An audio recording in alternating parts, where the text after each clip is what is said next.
No, myslím si, že je na čase, aby sme vyťahli nejaké informácie, ktoré ešte neuzreli svetlo sveta ohľadom vraždy Kuciaka, pripraveného štátneho prevratu a hlavne úlohy novinárov a mediálnych manipulácií, ktoré dosiahli teda emóciu v uliciach, ktorá vyvolala protesty.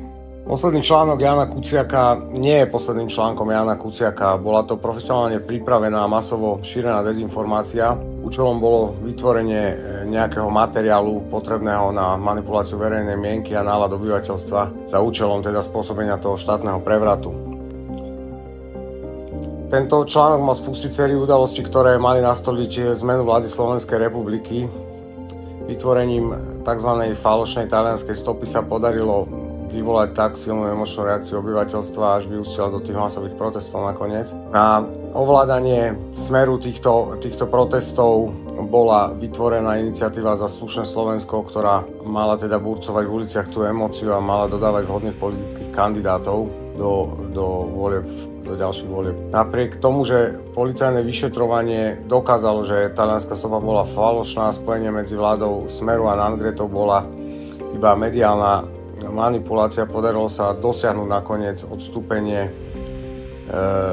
policajného prezidenta, odstúpenie ministra vnútra aj premiéra. Druhá časť plánu však nešla tak, ako si to naplánovali. Prezident Kiska a politické strany Za ľudí, Progresívne Slovensko a Spolu mali v pláne, jak vykrikovali na námestiach, prevziať moc. To sa im našťastie nepodarilo tak rýchlo. Ľudia, čo štrngali kľúčami na námestiach, sa cítili oklamaní a zneužití, pretože k tej okamžitej zmene to nakoniec došlo len k akejsi takej kozmetickej úprave vo vláde. My sa budeme zaoberať analýzou tohto údajne posledného Kuciakovho článku, takisto aj osobami, ktoré sa podielali na jeho vytvorení aj na tej celej mediálnej manipulácii po vražde. Je potrebné zdôrazniť, že posledným článkom Jána Kuciaka je mienený text, ktorý bol publikovaný posmrtne na portáli Aktuality, čiže nie je to nejaký jeho vytvorený článok, ktorý by zrazu niekto vyťahol a otlačil v novinách. Prejdeme teda pomaly k tej analýze článku. Jeden z článkov, ktorý bol posmrtne zverejnený, a teda ten hlavný, ktorý mal vyburcovať tie nálady proti Smeru a akože preukázať, že talianská stopa je hlavná v prípade vyšetrovania vraždy Kuciaka a že za pozadím tejto vraždy sú akési informácie, ktoré mali spájať Smer. To, čo nazvali posledným článkom Jána Kuciaka, je však iba recyklovaný kompilát dávno použitých známych článkov a mediálnych manipulácií už myslím z roku 2016. Článok je podľa kapitol rozdelený na 13 častí.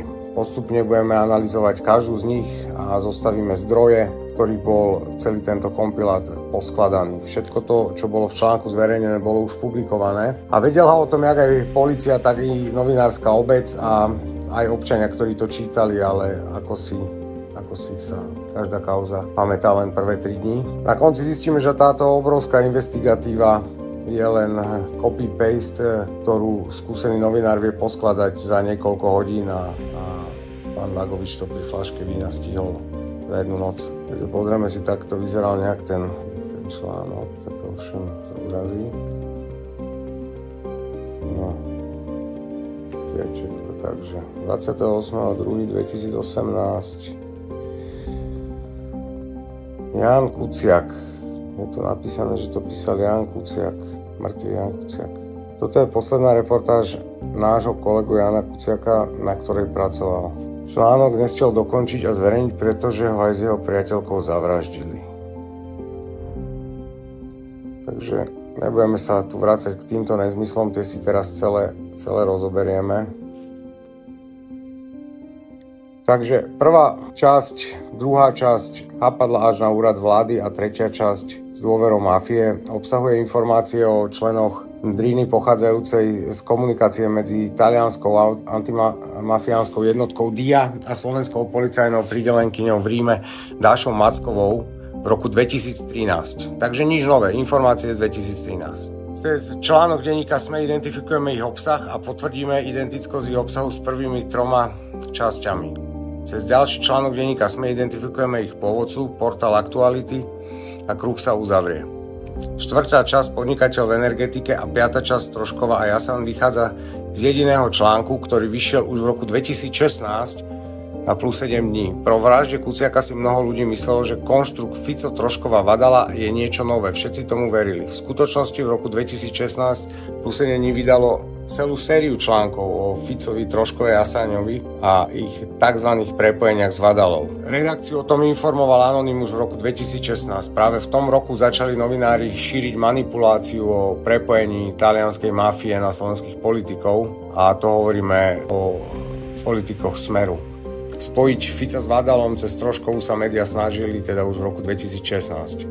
Analýza vzťahu medzi Troškou a Vadalom však ukáže, že to bola len ďalšia mediálna manipulácia. Šiesta časť Vadala volí Smer. Obsahuje snímky z facebookového profilu Vadalovcov, ktorí na sociálnej sieti fandili Smeru, ktorých vznik sa nám podarilo zaradiť tiež do roku 2016, čo je podstatné, pretože vtedy začala kampaň, ktorá mala spojiť Fica s Drangetou cez Troškovu a začala manipulácia osoby Kuciak.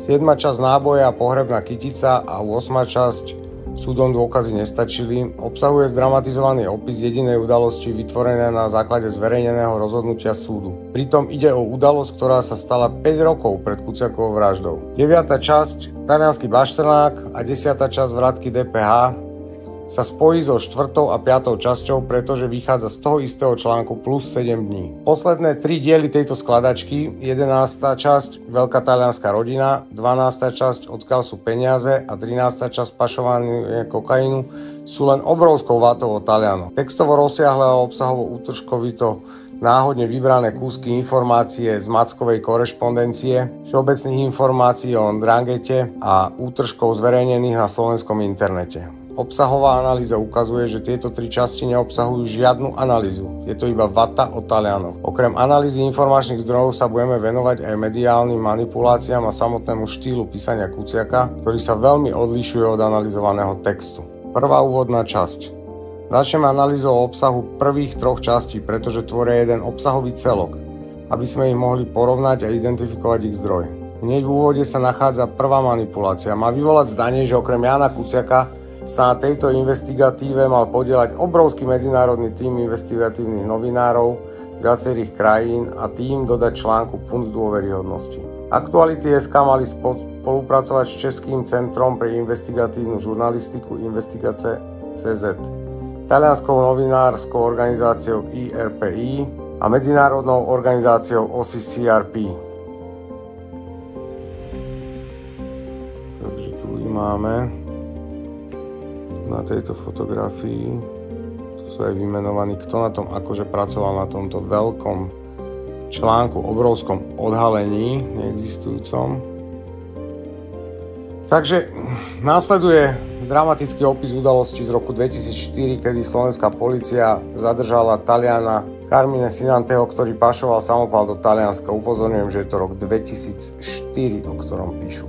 Podstatnejšia ako správa samotná o dobre vykonanej práci polície je vystupňovanie emócií čitateľa. Keď dočíta článok, tak zabudne, že sa jedná o 14 rokov starú udalosť a všetko sa mu to zleje do jedného celku a spojí si to so Smerom. Tu je úryvok z toho článku. Nebudeme ho čítať, každý vie čítať, tak si to môže prečítať. Ale tak môžem to prečítať. No. Pred 14 rokmi prišiel do Michalovec Talian Carmine Sinante ráno. Vyštartoval na svojom Fiate asi 40 km vzdialené obce Novosad, kde býval u svojej priateľky Lídie. Sinante mal namierené do Talianska, viezol ešte Slovaka Jána, ktorému tam sľúbil, že mu vybaví prácu. V okrese Michalovce bol vtedy nezamestnaný každý 4. človek v produktívnom veku. Keď sa dvojica blížila z polnej cesty na hlavnú medzi obcami Porostov a Ostrov, okres Obrance, zbadal policajnú hliadku. Ich biely Fiat Punto s talianskými značkami začal náhle cúvať. Policajtom prišlo správanie talianskej dvojice za podozrivé, zastavili, skontrolovali na zadnom sedadle naše čelný kufri, v ktorom bola zbraň a 50 nábojov a zásobník. Išlo o funkčný československý samopal vzor 26 s laserovým zameriavačom a s vyfrezovaným výrobným číslom. Blablabla, nepodstatné. Podstatné je, že tento článok je z roku 2004 a bol použitý v údajnom poslednom Kuciakovom článku ako strašne dôležitá informácia, za ktorú musel zaplatiť životom. Druhá časť chápadla až na úrad vlády. Druhá časť obsahuje pokračovanie príbehu pašovania zbraní. Pre Sinanteho si vtedy prišli talianskí policajti, pretože pašoval zbranie pre osobu Jurina Jonu, ktorý bol bosom klanu Belvedere Spinello, jednou z vetiev na Ndranghety. Mimochodom, keď sa píše Sinante, tak sa píše o mŕtvom človeku. Sinante je mŕtvý už od roku 2013, ale to článku nebráni už teraz naznačiť prepojenie medzi Sinantem a úradom vlády Slovenskej republiky. Takže takúto drobnosť zabudli povedať, že vec je z 2004. a Sinante je od 2013. mŕtvy. Stačí iba vložiť fotku vtedajšieho premiéra Roberta Fica, jeho asistentky Márie Troškovej, aby si čitateľ mohol začať vytvárať obraz toho, kto je tým myslený. Takže tu je článok, ktorý teda bol zverejnený, posledný článok, tu máte pána Fica, pani Troškovú a dojem je nádherný vytvorený. Plus informácia o pašovaní samopalu a podobne. Tretia časť. S dôverou mafie. Na poľnohospodárskom družstve medzi obcami Dvorianky a Parchovany v okrese Trebišov sa stretáva biznis Sarmineho Sinanteho s Antoniom Vadalom. Ako? To sa už ale neuvádza. Ešte je tu zmienka o rozhodnutí talianskeho súdu z roku 2003 v kauze klanu Libri. Medzi obvinenými je Antonio Vadala. Mal ukrývať Domeniku Venturu, odsúdeného za vraždu, a v inom prípade mal s inými členmi potrestať neznámeho človeka. Vadalu však súd oslobodil a nový domov našiel na východe Slovenska, kde začal podnikať. Takže tu máte článok s dôverou mafie. Opäť článok z roku 2003 použitý v Kuciakovom článku. Antonino Vadala vysmiatý. Odpovede nám dá článok, ktorý vyšiel 25. júla 2019 v denníku SME s názvom Peniaze, násilie a drogy. Navštívili sme adresy Ndranghety na Slovensku, Carmine Sinante je už mŕtvý. Takže Sorošovský denník SME pokračuje, vydáva jednu šialenú reportáž za druhou. Ide o reportáž Jána Krempaského v už zmieňovanom JRD v obci Dvorianky pri Trebišove. Reportérov denníka SME tam priviedli listy, ktoré o členoch Ndriny napísala talianskej antimafiánskej jednotke DIA v roku 2013 slovenská policajná pridelenkyňa v Ríme Dáša Macková. Tieto listy sú 4. V článku sa dozvieme, čo je ich obsahom. V areáli podľa polície aspoň v roku 2013 pôsobili viacerí talianskí podnikatelia s väzbami na mafiu, napríklad bratia Pietro a Carmine Sinanteovci. Okrem mien sa v jednom z Mackových listov uvádza aj zoznam adries najmä talianských podnikateľov a ich firiem, ktoré majú byť súčasťou Ndriny. Ako členov Ndriny Mackova uvádza 12 podnikateľov, väčšina z nich je pôvodom z Talianska, okrem toho sa v listoch spomínajú aj ďalší podnikatelia a ich firmy, ktorí sa mohli tiež podieľať na kriminálnej činnosti Ndriny. Reportéri potom hľadali Pietra Sinanteho, ale neúspešne. Stretli sa však s konateľkou Šamudovskou, ktorá im povedala, že Pietro nebol v kontakte nielen s Vadalovcami a Rodovcami, ale ani so svojím bratom Carminem.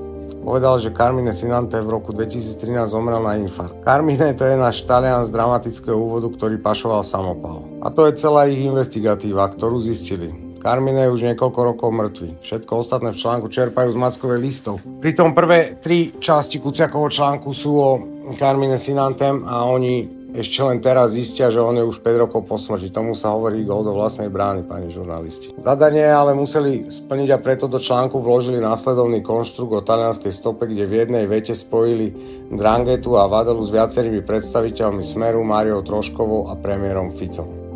Väzbu na ňu mal aj Vadala, ktorý zároveň udržiaval vzťahy s viacerými čelnými predstaviteľmi Smeru a Máriou Troškovou, asistentkou vtedajšieho premiéra Roberta Fica. Z článku sa ešte dozvieme, čo napísala Macková o Carminovi. Uväznený v Taliansku v roku 2004 za nelegálnu držbu zbraní, za výpalníctvo a podporu mafiánskej organizácie a v roku 2012 za pašovanie kokainu. V roku 2004 ho v Taliansku uväznili za nelegálnu držbu zbraní. Michalovský okresný súd ho v tom istom roku podmienečne odsúdil na 2 roky za ten istý zločin. A hneď sa aj dozvedáme, že slovenská polícia, keď zastavila jeho auto, našla v ňom samopal so zbrúsenými výrobnými číslami a laserovým zameriavačom. Písal o tom investigatívny novinár Jan Kuciak, ktorého zavraždili? Áno, písal. V tom prvom odstavci. Týmto sme dosiahli všetko, niečo o pôvode listov pani Mackovej. skôršom článku od Krempaského zo 6. marca 2018, ktorý sa volal Nie som mafián, tvrdí Vadala, talianska antimafia ho však spája s Ndrangetou. Sa okrem ďalších podrobností o Ndrangete a Vadalovcov z Mackovej listov konečne dozvedáme, že tieto 4 listy dal k dispozícii ostatným redakciám portál Aktuality. Tu sa kruh uzavrel. Všetky tie články máte tu na zobrazené. Takže 4 listy Mackovej sú pôvodným zdrojom prvých 3 častí Kuciakovho článku a redakcia Aktuality v tej dobe mala k dispozícii. Vnímavejší čitateľ by od Kuciaka čakal možno hlbšiu analýzu mena osôb, prepojenia firiem, nejaké schémy alebo prepojenia ako v Panama Papers, niečo podobné ako keď riešil Kočnera, alebo ako keď sme my riešili Baštenáka a poskytli sme mu tie veľké mapy tých podvodov. No nie, práve naopak, zatiaľ sme sa nedozvedeli ani mena osôb a firiem z Mackovej zoznamu. Za to článok sa celý čas snažil bulvárnym štýlom podsúvať prepojenie Ndrangety, Smeru, Roberta Fica. Bol to Kuciakov štýl písania vôbec? Bolo to hneď po vražde a ľudia mali zaslepený zrak, takže zjedli, čo im médiá dali. 4. časť, nazvime ho Podnikateľ v energetike. Informuje, že v roku 2009 sa objavila informácia, že Vadala plánuje v Lučenci postaviť 2 fabriky za 70 miliónov eur. Tak ho mal údajne spoznať Pavol Rusko, obvinený dnes z vraždy. Na Vadalu si spomenul cez Máriu Troškovú a zhrnul jej kariéru, ako najprv pracovala u neho, potom u Vadalu, ako pokračovala k Ficovi až na úrad vlády. V tomto prípade je zdroj týchto informácií evidentný, link na zdroje uvedený v samotnom článku. Tento článok sa volá Rusko o Ficovej asistentke Troškovej. Rýchlo pochopila, ako v živote postupovať. Vydaný bol už 23.5.2016. Je tam všetko. Rozhovor s Ruskom, ktorý je v Kuciakovom článku a celá kariéra Troškovej s Ruskom, Vadalom, Jasaňom, Ficom. Jasan sa uvádza aj v súvislosti s jeho pôsobením v Bezpečnostnej rade. Toto všetko bolo verejne známe už v roku 2016. Kuciaková vražda spôsobila celému Slovensku amnéziu pamäte a tieto informácie sa zrazu vynorili ako úžasné Kuciakové odhalenie. Časť 5. je Trošková a Jasaň. Táto časť obsahuje informácie o firme GIA Management, ktorú si Trošková založila s Vadalom, ale z ktorej po roku odišla a stala sa vtedy asistentkou Jasaňa. Ďalej je v tomto článku rozpracovaný Jasaň a jeho pôsobenie v Bezpečnostnej rade, že mal s Vadalom firmu Prodest a jeho syn má s Talianmi firmu AVE Real. Takže tu je ten článok. No, ideme ďalej. Aby to nebolo až také okaté, v tomto odstavci sa zdroj neuvádza, to všetko ale nájdeme v ďalšom článku plus 7 dní z 1.9.2016, ktorý sa volá Podnikateľská minulosť Fešnej Troškovej, jej obchodný ex-partner stojí pred súdom. Takže ďalší článok z roku 2016.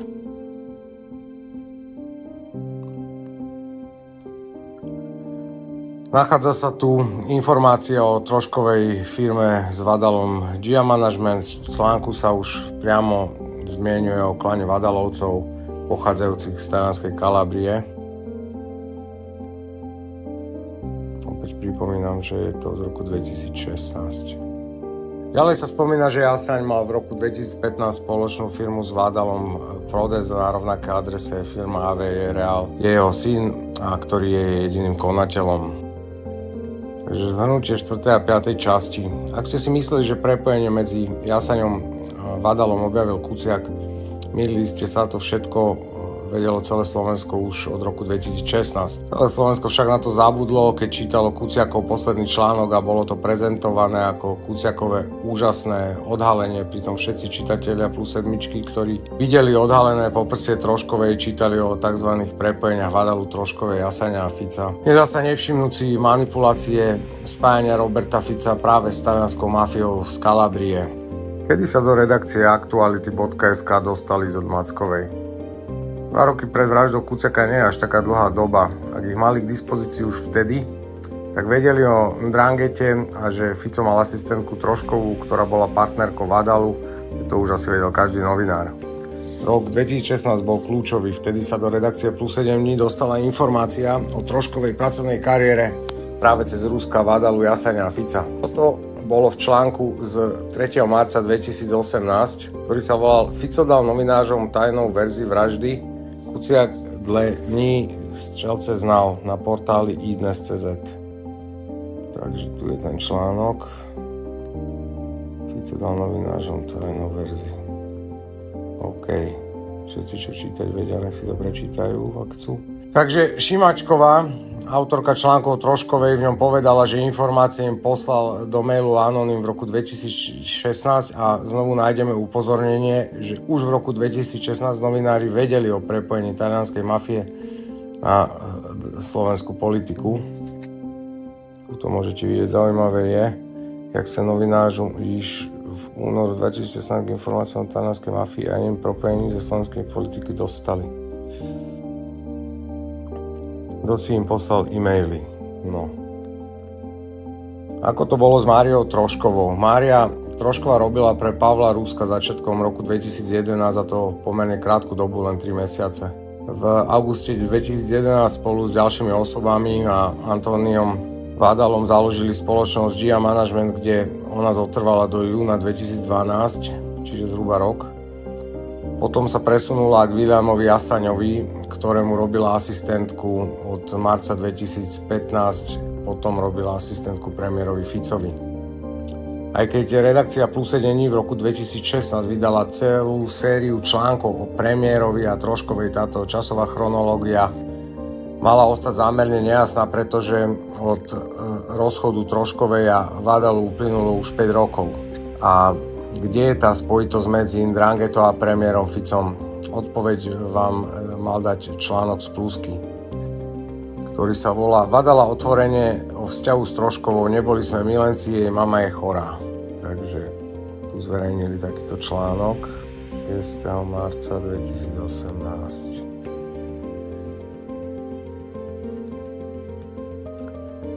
Mária Trošková, v tej dobe iba 25-ročné dievča, sa rozišlo so svojou talianskou láskou a ako ohrnutá Milenka už Vadalu nechcela nikdy vidieť. To je end of story. Za 5 rokov sa z tejto talianskej telenovely stane ohrozenie Slovenskej republiky, tzv. Dôkaz, ako Ndrangheta ovláda premiéra Fica. Naozaj si myslíte, že Ján Kuciak tak povrchne riešil svoju investigatívu? Ale ak by ste chceli vedieť, ako docieliť pád vlády, napísali by ste ten článok nejak inak? Časť 6. Vadala volí Smer. Táto časť obsahuje print screeny z facebookovej komunikácie dvoch profilov na Facebooku.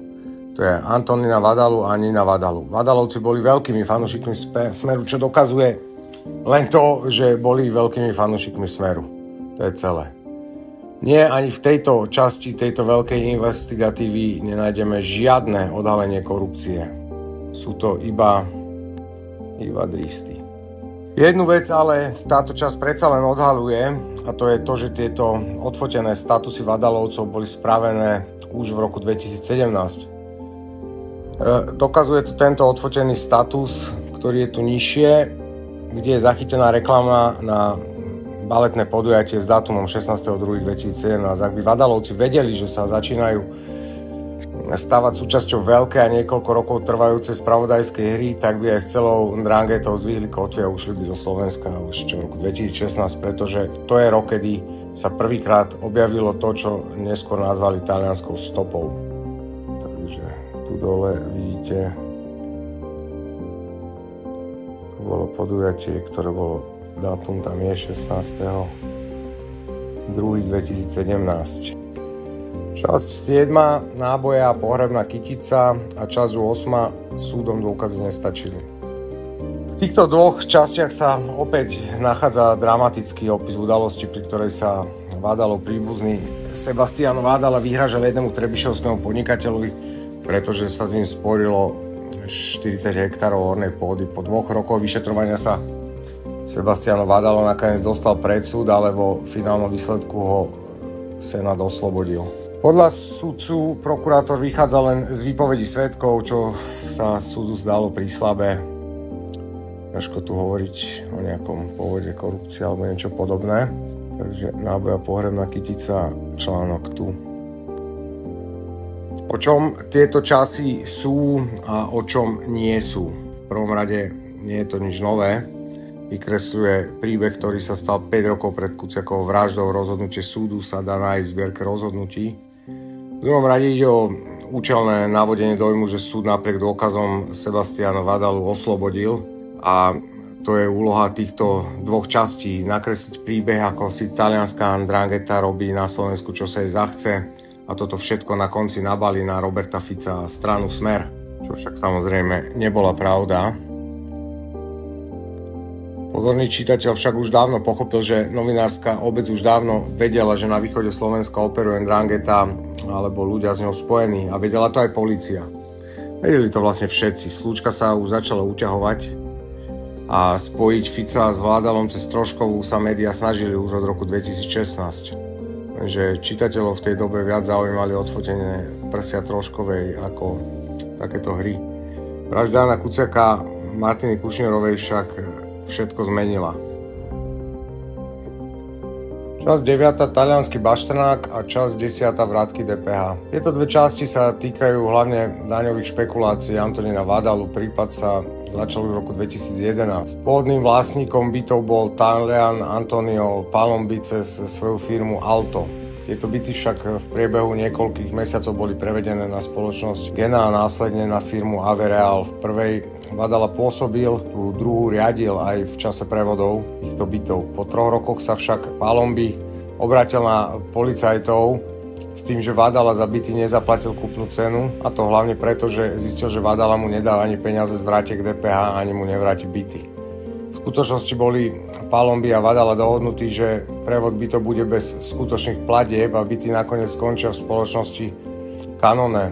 Zmyslom malo byť to, že Vadalová firma Avereal, ktorá bola v reťazci tretia, dostane nadmerný odpočet DPH vo výške 80 000 eur, k čomu sa pri výpovedi priznal sám Palombi. V trestnom oznámení Palombi sám napísal, že mal mať aj podiel na týchto vrátkach z DPH. Vadala však všetko poprel, vyšetrovateľ trestné stíhanie zastavil s tým, že nešlo o podvod na Talianovi Palombi, pretože sa mohli spolu podieľať na podvode a zdôraznil, že ak sa stal trestný čin, tak ide o podvod s vrátkou DPH. Veď sa v inom konaní rieši ako zločin krátenia dania poistného. Takže tu sú tie dva články, Taliansky Bašternák, vrátky DPH. Zaujímavé, že sú zrejme robené podobným spôsobom, ako boli tie, ktoré sme odhalili v kauze Bašternák a Kočner. No, z týchto dvoch častí jasný, pretože tento zdroj v článku je priložený aj link, ktorý nás opäť vráti na starý článok zo 4. a 5. časti, čiže podnikateľská minulosť Fešnej Troškovej a jej obchodný partner, ex-partner stojí pred súdom z roku 2016, čiže tu máme podvody s bytmi, tu je to opísané opäť v tomto starom článku, recyklované v novom Kuciakovom.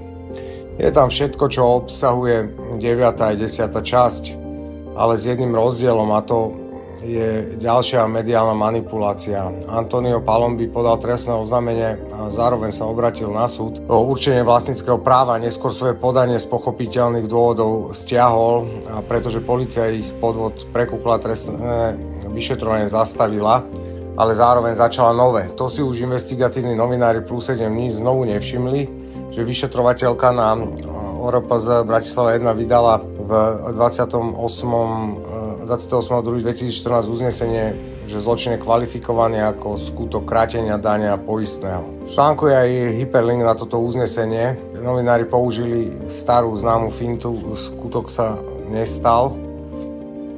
V tejto mediálnej manipulácii tí novinári, ktorí nechceli nič naznačujú, že polícia vyhodnotila, že nejde o trestný čin a vyšetrovanie preto zastavila, pretože polícia urobila svoje rozhodnutie len niekoľko dní potom, ako sa v tom čase už bývalá Vadalová priateľka Trošková začala objavovať po boku predsedu vlády. Takto novinári manipulujú pravdu a špiňa obraz polície Slovenskej republiky, a to už dlhodobo, pokiaľ s nimi ovšem nespolupracujú. Takže tu máte to predmetné uznesenie 28.2.2014. Časť 11. Veľká talianská rodina. Prvá z posledných 3 častí, ktoré tvoria jeden obsahový celok, obsahuje iba veľa talianskej vaty ale neobsahuje nič. Je to esej o Ndrangete, miestami doplnená nejakým odkazom. Na Slovensku pôsobia 4 rodiny Vadalovcov, Sinanteovcov, Rodovcov a Katropovcov, čo už vieme zo 4 listov pani policajnej prídelenkyne Mackovej z Ríma. Uvádza sa, že Taliani dostali 3 roky pred vraždou Kuciaka viac ako 8 miliónov eur od PPA, čo znamená len toľko, že na platby PPA máte nárok ako každý iný poľnohospodár.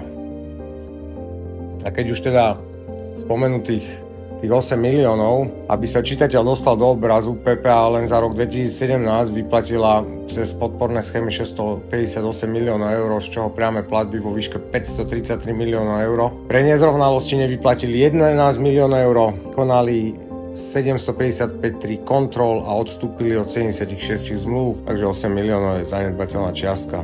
V texte je aj niekoľko odkazov napríklad na energetický portál a článok Vlastníci bioplynových staníc VZR. Tam nájdete vlastnícku štruktúru majiteľov bioplynových staníc VZR a hneď tretí v tabuľke je uvedený Diego Roda a jeho firma Kober. Názov tejto firmy sa objaví v poslednej časti.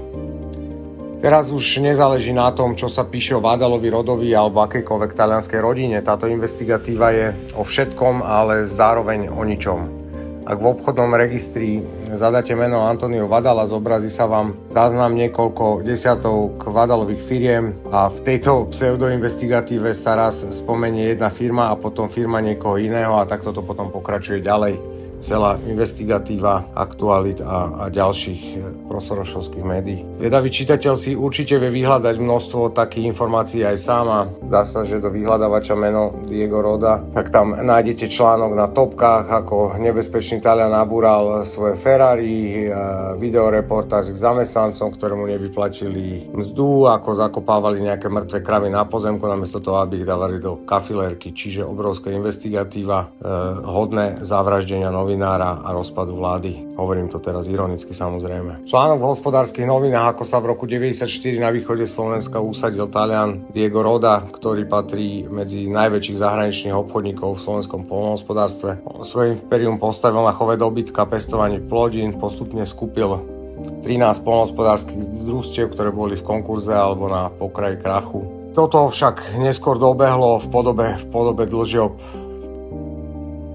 Takže tu máme ten článok Veľká talianská rodina. Časť 12. Odkiaľ sú peniaze. Napriek tomu zatiaľ neexistujú dôkazy, že by niekto zo spomínaných Talianov na Slovensku pral špinavé peniaze a už vôbec nie, že by k tomu používal vládu Roberta Fica. Existujú síce pochybnosti o pôvode tých peňazí, ktoré Taliani používajú, ale to už je práca pre vyšetrovateľov. Neexistuje dôkaz a to aj táto investigatíva ukazuje, že vlastne sama nič neodhaluje. Tí všímavejší čitatelia si však môžu všimnúť, ak si už dávnejšie nevšimli, že všetky odhalenia od talianskej mafii, ktoré sú tu spomenuté, boli už dávno vyšetrené prípady slovenskej polície, čiže nič nové. Nebolo ich málo. Vtedajší policajný prezident Tibor Gašpar nechal po Kuciakovej vražde opäť preveriť zhruba 73 prípadov. Tie však nezahŕňajú prípady ďalších štátnych agentúr, ktoré pokutovali Talianov za iné pochybenia. Teraz si môžeme pozrieť, ako vyzerá skutočný Kuciakov článok, ktorý sa volal vtedy Kauza Welten Kočner, schránky a zvláštna dražba za 25 miliónov.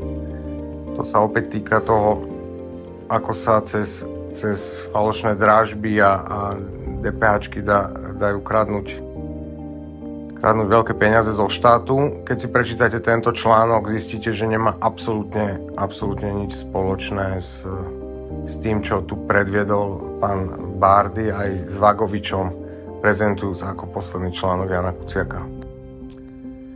Všimnite si, aká komplikovaná bola Kočnerová schéma, ako ju Kuciak rozplietal.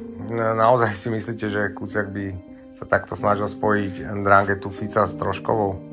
To by bola úražka jeho inteligencie, čoho sa však bez problémov dopustili jeho kolegovia, s ktorými pracoval. Takže čas 13, pašovanie kokainu. Takže tu nie je nič, iba hlúposti a tzv. Talianská vata. Podstatné, čo je napísané na konci tohto článku, a to je poznámka. Záver článku chýba, autor ho už nestihol dokončiť. A povedzme si na rovinu, potom svet uvidel túto schému, ktorú vytvorili najhorší novinári na svete, respektíve najväčší vazali svojich zamestnávateľov, a to novinári Aktualit. Tu môžete vidieť premiéra Fica, Ľubomíra Jahnátka, pána Jasaňa, Máriu Troškovú, názvy ako Smer SD, Úrad vlády, Bezpečnostná rada, Ministerstvo pôdohospodárstva, PPA a hore je na vrchu pán Vadala. Skúsenejšiemu oku to vytvorí dojem, že Vadala je akýsi človek na vrchu, čo všetko toto riadi a od neho vedú tie šípky k týmto ostatným ľuďom. Hlúposť taká, že to ešte svet nevidel, ale dobre. Poďme teraz na to najpodstatnejšie. Teraz sa pozrieme na akýsi výsledok tej našej analýzy zdrojov tohto posledného Kuciakovho článku údajného. Takže zdroje, na základe ktorých bol vytvorený Kuciakov posledný článok, boli hlavne tieto, alebo skôr iba tieto. Za prvé boli to 4 listy z korešpondencie medzi Dášou Mackovou a talianskou Dia z roku 2013, prosím pekne. Takže Kuciakov aktuálny článok o strašných odhaleniach boli vlastne oficiálne listy. Článok plus 7 dní z 1.9.2016, prosím pekne. Ďalší dôkaz starý niekoľko rokov. Takže bol to tento článok. Jana Šimičková. Tu si môžeme pozrieť dátum 1.9.2016 o 8 hodine ráno zverejnili v Haščakovom týždenníku, ktorý Haščak sa vyjadril, že Gorile, že investoval 10 miliónov do toho, aby zničil Fica, takže tu sa mu to darilo, respektíve sa o to pokúšal. Dobre, čiže dva zdroje, jeden je Mackova, druhý plus 7 dní, jeden z 2013, druhý z 2016. Ďalším zdrojom, z ktorého vznikol tento úžasný, skvelý článok, sú snímky z facebookového profilu Antonína Vadalu, ktoré portál Aktuality urobil už v roku 2016. Takže opäť hlúposť. No, všetko ostatné sú len príbehy vyťahnuté z policajných spisov a uznesení použité ako doplňujúce informácie v prípade pašovania samopalu s osobou Carmine Sinante z roku 2004, čo sme si hovorili na začiatku. V prípade daňových špekulácií Antonína Vadalu je to z roku 2011 a vydieranie trebišovského podnikateľa osobou Sinante z roku 2013, čiže všetko staré hlúposti. No a to je všetko. Všetko je na jeden klik verejne dosiahnuteľné zdroje na internete, takže nič prevratné, žiadna novinárska úžasná práca, ako tu opisovali kolegovia pána Kuciaka. To, čo článok neobsahuje, to je však rovnako dôležité, a to je rozsah informácií o Drágete z Mackovej komunikácie, totiž o mnoho väčší ako ten, ktorý bol použité. Tie boli použité iba čiastkové informácie, chýbajú názvy osôb, firiem. Prečo sa dozviete neskôr, ale bude to súvisieť s pánom Špírkom z Penty, ktorý bol najväčším obchodným partnerom pána Vadalu. Tu bolo práve podstatné, aby tieto informácie nešli nikde von. Ďalšie informácie, ktoré nešli von, boli tie, ktoré sa ani neuskutočnili, lebo nikto nikdy nenavštívil týchto Talianov na východe Slovenska. Ani Kuciak, ani žiadni novinári. Prvýkrát sa tak stalo vyše rok po vražde, čo potom neskôr bolo publikované 25. júla 2019 v denníku SME. Článok sa volá Peniaze, násilie a drogy. Navštívili sme adresy Ndranghety na Slovensku. Carmine Sinante je mŕtvy. Gratulujem, od roku 2004 ste došli rok po Kuciakovej vražde, že veľký mafián je mŕtvy už 15 rokov alebo koľko. Výborná investigatíva. Výborná katastrofa. Takže tu je ten článok. Počkaj, kde by som tu rád natrafil na ten dátum. Tu je to 25. júla 2019. No, takisto neprebehla žiadna analýza údajov. Samotný Antonio Vadala mal niekoľko desiatok firiem a pritom talianských rodín na východe bolo hneď niekoľko. Napríklad nebola vôbec vyčíslená ani len koľko dotácií tieto talianské firmy dostali, takže kde je tá veľká kauza, koľko peňazí oprali. Nenašiel sa ani jediný jeden dôkaz korupcie a všetky zmienené prípady sú už dávno vyšetrené prípady polície, čiže nedošlo k žiadnym odhaleniam, absolútne. Ďalším aspektom sú obsahové manipulácie, na základe ktorých sa vytvárali klamlivé prepojenia s cieľom diskreditácie úradu vlády Roberta Fica, strany Smer a jej nominantov Tibora Gašpara, Roberta Kaliňáka a tak ďalej. Prvým príkladom bol dávno mŕtvý Sinante, ktorý sa cez JRD Dvorany spojil s Vadalom a neskôr s Troškou a s Robertom Ficom. Že je Sinante už dávno mŕtvý, zistili novinári ešte len rok po vražde, keď prvý z novinárov zavítal do obce Dvorany. A takto sa podarilo spojiť úrad vlády aj so záhrobím. Takže gratulujem vám, novinári. Druhý vážnejší príklad bol, keď z kedysi 25-ročnej ornutej Milánky, talianskeho mafiána pani Troškovej, s ktorým potom prerušila všetky styky, spravili po 5 rokoch, kedy sa stala asistentkou premiéra, ohrozenie Slovenskej republiky a snažili sa tak navodiť dojem, že Ndrangheta má takto vplyv na úrad vlády a premiéra Fica. Takže hlúposť na hlúposť. Takže pokračujeme Kuciakovým štýlom písania. Podľa témy sa dá článok rozdeliť na dve témy. Prvá téma je talianská mafia na Slovensku. Faktom je, že polícia o Ndranghete vedela už od roku 2013, riešili 73 prípadov, ktoré vtedy nechal prešetriť Tibor Gašpar. Existovalo niekoľko rodín, desiatky až stovky firiem. Chýba akákoľvek analýza ich činnosti v tomto Kuciakovom článku. Článok si vyberá len čiastkové informácie, nerozlišuje, či ide o živého alebo mŕtvého človeka, nerozlišuje žiadne roky, nerozlišuje medzi jednotlivými rodinami, samotné trestné skutky sú z rôznych časových období, hovorím už od roku 2004 a možno, že aj skorej.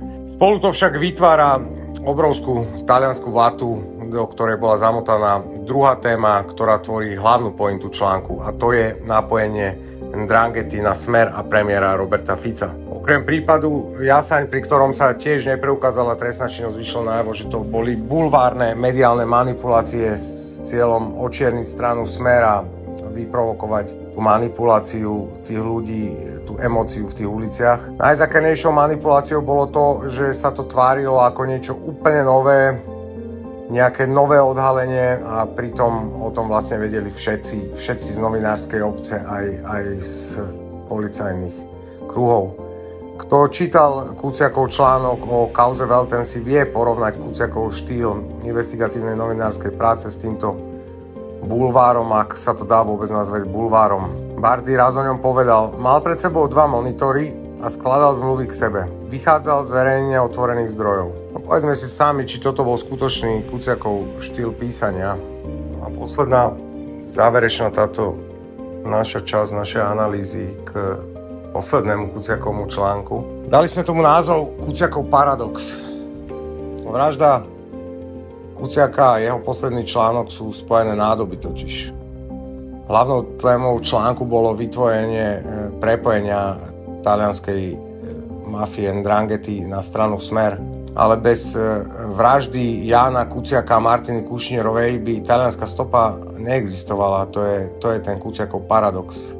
Ak by bol článok zverejnený a Ján Kuciak s Kušnírovou by boli živí a zdraví, nestalo by sa totiž vôbec nič. Totiž to všetko už bolo dávno zverejnené, tak ako sme opisovali vyššie, a text neobsahoval žiadne odhalenie korupcie a absolútne nič neodhaloval ten článok.